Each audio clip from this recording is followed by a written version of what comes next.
नमस्कार मित्रों, history research point पर आप सभी का स्वागत करता हूं। एनसीईआरटी हिस्ट्री का मास्टर टेस्ट चल रहा है और यह टेस्ट सीरीज संख्या 53 है मित्रों। अगर इसके पहले का वीडियो अगर आप लोगों ने नहीं देखा है तो प्लेलिस्ट में जाइएगा। एनसीईआरटी हिस्ट्री मास्टर टेस्ट के नाम से प्लेलिस्ट बनी हुई है, प्लेलिस्ट में जाइएगा और जरूर देखिएगा। यह टेस्ट सीरीज संख्या 53 है। टेलीग्राम आप सभी लोग ज्वाइन कर लें, लिंक डिस्क्रिप्शन में दिया गया है। जो लोग हमारे कोर्स को ज्वाइन करना चाहते हैं ज्वाइन कर सकते हैं। हमारा ऑफिशियल व्हाट्सएप नंबर डिस्क्रिप्शन दिया गया है, यहाँ पर भी हमारा ऑफिशियल व्हाट्सएप नंबर है 8318397276 हमारा ऑफिशियल व्हाट्सएप नंबर है, मैसेज कर सकते हैं। पूरा क्लास 6 to 12 की पूरी एनसीईआरटी का handwritten notes, PPT notes, lectures video के सारे नोट्स और क्लास 6 to 12 की पूरा चैप्टर वाइज सारा टेस्ट सीरीज, उसके अलावा 2500 क्वेश्चन की मास्टर टेस्ट सीरीज आप लोग को उपलब्ध होगी। तो जो लोग हमारे कोर्स को ज्वाइन करना चाहते हैं हमारे ऑफिशियल व्हाट्सएप नंबर पर मैसेज कर सकते हैं। ऑफिशियल व्हाट्सएप नंबर डिस्क्रिप्शन में दिया गया है और यहाँ पर भी हमारा ऑफिशियल व्हाट्सएप नंबर शो हो रहा है। ठीक है, तो जो लोग हमारे कोर्स को ज्वाइन करना चाहते हैं ज्वाइन कर सकते हैं।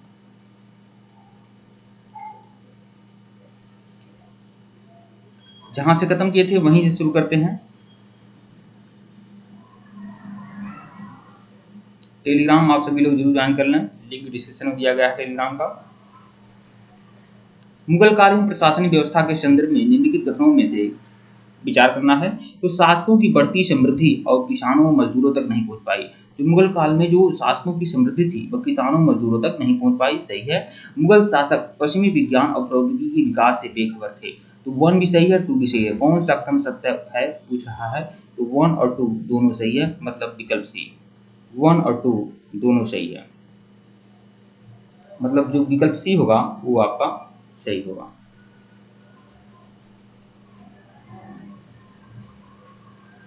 उपरोक्त दोनों कथन सत्य है। मुगलकालीन प्रशासन व्यवस्था में शासक वर्गों की बढ़ती हुई समृद्धि का फल किसानों मजदूरों तक नहीं पहुंच पाया। मुगल शासक वर्ग पश्चिमी दुनिया में विज्ञान और प्रौद्योगिकी के विकास से बेखबर रहे। प्रश्न 3 देखिएगा, जहांगीर की बंगाल विजय के संदर्भ में निम्नलिखित कथनों पर विचार करना है। इसने इस्लाम खां को बंगाल में शासक नियुक्त किया था, सही है। इसकी राजधानी राजमहल को ढाका स्थानांतरित किया गया, सही है।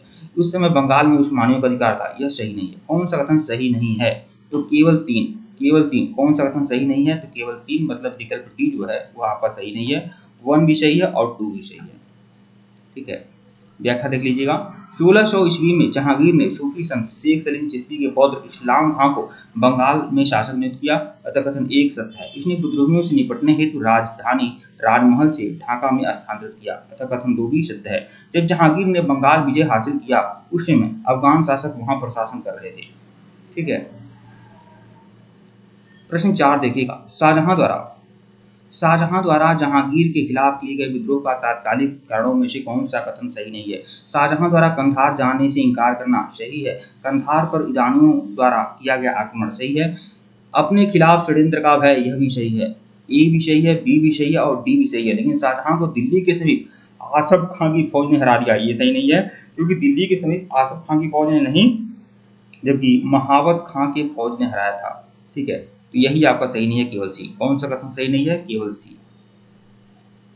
शाहजहां को दिल्ली के निकट महावत खां की सेना ने हराया था।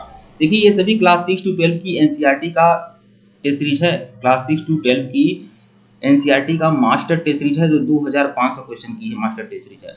ठीक है, प्रश्न 5 देखिएगा, मुगलों की विदेश नीति के संदर्भ में निम्नलिखित कथनों पर विचार करना है। उज्बेकों के खिलाफ सफावियों और मुगलों ने गठबंधन कर लिया था, ये सही है। ईरान के साथ मुगलों ने संधि संबंध कायम किए थे, सही है। इनके पास नौसैनिक शक्ति थी जो यूरोपीय ताकतों से जा मिली, यही मुगलों के पास किसी प्रकार की कोई नौसैनिक शक्ति थी नहीं थी। ठीक है, तो ये तो कथन सही नहीं है। कौन सा कथन सत्य है, 1 भी सही है, 2 सही है। कौन सा कथन असत्य है, केवल 3 जो है आपका असत्य है, मतलब विकल्प बी। ठीक है, व्याख्या देख लीजिएगा। मुगलों ने उज्बेकों से निपटने हेतु सफावियों से आपसी गठबंधन कर लिया था। उज्बेक सांप्रदायिक मतभेदों का लाभ उठाना चाहते थे, परंतु मुगलों ने ईरान के साथ संधि संबंध कायम कर लिए थे। तुर्कों के पास नौसैनिक शक्ति थी, मुगलों के पास नौसेना का अभाव था। अगर उनके पास नौसेना होती तो वह तुर्कों के साथ अपने संधि संबंध स्थापित करने की कोशिश करते। प्रश्न 6 देखिएगा, मुगल ईरानी संबंधों के संदर्भ में निम्नलिखित कथनों पर विचार करना है। औरंगजेब ने कंधार संघर्ष जारी रखते हुए ईरान के साथ कूटनीतिक संबंध कायम किए थे, सही है। मुगलों ने उत्तर पश्चिमी सीमा सुरक्षा को कूटनीतिक नीति से कामयाब बनाए रखा, तो देखिए 1 भी सही है और 2 भी सही है। कौन सा कथन सत्य है, 1 और 2 दोनों, विकल्प सी जो है आपका सही है। उपरोक्त दोनों कथन सत्य है। मुगलों की विदेश नीति की विशेषता थी कि उन्होंने उस समय के प्रमुख एशियाई देशों के साथ समानता के संबंधों को बनाए रखा था। मुगलों ने अपनी विदेश नीति का इस्तेमाल भारत के व्यापारिक हितों को साधने हेतु किया था। उस समय काबुल और कंधार एशिया के दो प्रमुख व्यापारिक भागीदार थे। प्रश्न 7 देखिएगा, मुगलों की विदेश नीति के संदर्भ में निम्नलिखित कथनों पर विचार करना है। उनके एशियाई देशों के साथ समानता के संबंध थे, बिल्कुल सही है, 1 तो सही है। 2 देखिएगा, इन्होंने भारत के व्यापारिक हितों को साधने के लिए विदेश नीति का इस्तेमाल किया था, यह भी सही है। तो कौन सा कथन सही है? 1 और 2 दोनों, मतलब विकल्प सी। ठीक है, व्याख्या देखिएगा, उपयुक्त दोनों कथन सही है। मुगलों की विदेश नीति की विशेषता थी कि उन्होंने उस समय के प्रमुख एशियाई देशों के साथ समानता के संबंधों को बनाए रखा था। मुगलों ने अपनी विदेश नीति का इस्तेमाल भारत के व्यापारिक हितों को साधने हेतु किया था। उस समय काबुल और कंधार एशिया के दो प्रमुख व्यापारिक द्वार थे। प्रश्न 8 देखिएगा, मुगलों की मनसबदारी व्यवस्था के संदर्भ में निम्नलिखित कथनों पर विचार करना है। अकबर की अपेक्षा जहांगीर सवारों को अधिक वेतन देता था। अकबर की अपेक्षा जहांगीर सवारों को अधिक वेतन देता था, ये सही नहीं है। ठीक है, अकबर की अपेक्षा जहांगीर नहीं बल्कि अकबर सवारों को अधिक वेतन देता था। ठीक है, ये तो सही नहीं है। सवारों को उनकी राष्ट्रीयता और घोड़ों के स्तर पर वेतन दिया जाता था, सही है। मुगलों ने मिश्रित सैनिकों की भर्ती की थी, सही है। कौन सा कथन सत्य नहीं है? तो केवल एक जो है आपका सही नहीं है, केवल ए जो है आपका सही नहीं है। अकबर द्वारा स्थापित मनसबदारी व्यवस्था को जहांगीर और शाहजहां ने मामूली फेरबदल के साथ जारी रखा। अतः अकबर की अपेक्षा जहांगीर सवारों को कम वेतन देता था। मुगल दरबार में सवार अलग अलग राष्ट्रों और राज्यों के होते थे, अतः उनको राष्ट्रीयता और घोड़ों के स्तर के अनुसार वेतन दिया जाता था। मुगल शासक मिश्रित सैनिक टुकड़ियों को भर्ती करने के पक्ष में थे। इन्होंने हर टुकड़ी में ईरानी, तुरानी, मुगल, भारतीय अफगानों और मुसलमानों को बराबर बराबर रखने की व्यवस्था की थी। प्रश्न 9 देखिएगा, निम्नलिखित में से किस मुगल शासक ने 2 अश्वा अश्विन अश्वा पद्धति को प्रारंभ किया था? तो जहांगीर ने, विकल्प बी, जहांगीर ने। व्याख्या देखिएगा, मनसबदारी व्यवस्था की तरह जहांगीर ने एक नई व्यवस्था आरंभ की थी, जिसके तहत 2 या 3 घोड़े रखने वाले जात को सवार का पद दे दिया जाता था। इसे ही 2 अश्वा अश्विन अश्वा प्रणाली कहा जाता है। प्रश्न 10 देखिएगा, मनसबदारी प्रणाली के संदर्भ में निम्नलिखित में से कौन सा कथन सत्य नहीं है? मनसबदारों को नगद वेतन न देकर जागीरों में वेतन दिया जाता था, ये तो आपका सही है। नगद वेतन न देकर जागीरों में वेतन दिया, सही है। बही दस्तावेज को जमादामी कहा जाता था, सही है। फुटकर घुड़सवार रखने वाले को जात कहा जाता था, यह भी आपका। फुटकर घुड़सवार रखने वाले को जात कहा जाता था, यह सही नहीं है। देखिए तीसरा देखिएगा, मनसबदारों को वेतन सालाना की जगह माहवारी पैमाने पर दिया जाता था, ये सही है। तो कौन सा कथन सत्य नहीं है? तो केवल सी। कौन सा कथन सही नहीं है? केवल सी।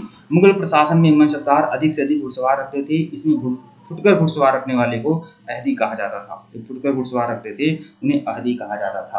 प्रश्न 11 देखिएगा, अहदियों के संदर्भ में निम्नलिखित कथनों पर विचार करना है। इनके कर्तव्य बहुमुखी प्रकार के होते थे, सही है। यह विश्वस्त सैन्य बल के सदस्य होते थे जिनकी नियुक्ति शहंशाह स्वयं करता था, सही है। जब फुटकर घुड़सवार रखते थे, यह भी सही है। कौन सा कथन सत्य है? 1 2 3, विकल्प डी जो है आपका सही है। 1 2 3 तीनों बातें सही हैं। अहदियों के कर्तव्य बहुमुखी प्रकार के होते थे। इन्हें क्लर्क और सहायक पदों में नियुक्त किया जाता था। अहदी विश्वस्त सैन्य दल के सदस्य होते थे। इनकी नियुक्ति शहंशाह स्वयं करता था और उनकी हाजिरी लेने के लिए एक अलग अधिकारी होता था। ठीक है, कुछ मुगल शहंशाह फुटकर घुड़सवार रखते थे जिन्हें अहदी कहा जाता था। अहदी उन्हें कहा जाता था जो फुटकर घुड़सवार रखते थे। ठीक है, इन्हें भद्र घुड़सवार भी कहा जाता था। ठीक है मित्रों, वीडियो को लाइक और चैनल को सब्सक्राइब करेगा। टेलीग्राम को बिल्कुल ज्वाइन करेगा, लिंक डिस्क्रिप्शन में दिया गया है। अगर इसके पहले का वीडियो अगर आप लोगों ने नहीं देखा है तो प्लेलिस्ट में जाइएगा। एनसीईआरटी हिस्ट्री मास्टर टेस्ट के नाम से प्लेलिस्ट बनी हुई है, प्लेलिस्ट में जाइए और सभी वीडियो को देखिएगा। 1499 रुपये का कंप्लीट कोर्स है एनसीईआरटी हिस्ट्री का। ठीक है मित्रों, धन्यवाद आप लोगों को।